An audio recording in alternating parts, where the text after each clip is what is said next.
ఎన్ని రోజులని మనుషుల్ని దూరం పెట్టగలం? కొన్ని రోజులా? కొన్ని నెలలా?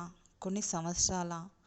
కానీ ఏదో ఒక రోజు మళ్ళీ తారసపడితే సమాధానం చెప్పుకోవాలి కదా! ఇన్ని రోజులు ఎందుకు మాట్లాడలేము అనేసి.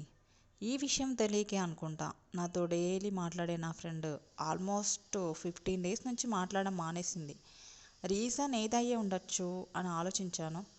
Finally I got the reason. తనేదో చదువుకుంటుందంట. నాకు ఒక్క డౌటు. అంటే ఇప్పుడు మీరు బాగా చదువుతున్నారు. మీ చదువు మాతో ఫ్రెండ్షిప్ చేస్తే డిస్టర్బ్ అయిపోతుందా? మాలాంటోళ్ళు మాట్లాడితే మీరు చదువుకు దూరం అయిపోతారా? ఫ్రెండ్ అనేవాళ్ళు సపోర్ట్ చేయడానికే కదా ఉండేది. మీరు చదువుకుంటున్నా అన్నప్పుడు గంటలు గంటలు మాట్లాడే టైం కాస్త నిమిషాల్లోకి రావచ్చేమో.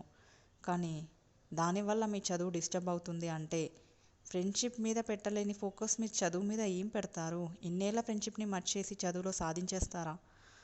ఏంటో ఈ జనాలు అస్సలు అర్థం కారు. అందుకే ఒకప్పుడు జరిగింది రిపీట్ అయినప్పుడు లైట్ తీసుకోవాలి.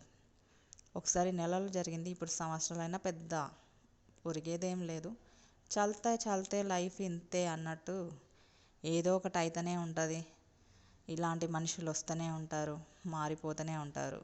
వాళ్ళని తలుచుకుంటే జీవితం అక్కడితోనే అయిపోతుంది. అందుకే లైట్లే బై. మాట్లాడిన వాళ్ళు మాట్లాడతారు, మాట్లాడిన వాళ్ళు మాట్లాడరు. వాళ్ళ ఇష్టం. వాళ్ళ కోసం మన టైం ఎందుకు వేస్ట్ చేయాలి, మన మూడ్ ఎందుకు వేస్ట్ చేసుకోవాలి? అందుకే వేరే ఫ్రెండ్స్ ఎవరో టచ్లో వచ్చారు, వాళ్ళతో మాట్లాడుతున్నా. ఫైనల్లీ ఒక్కళ్ళ మీదనే హోప్ పెట్టుకోవడం మాత్రం అస్సలు మంచిది కాదు.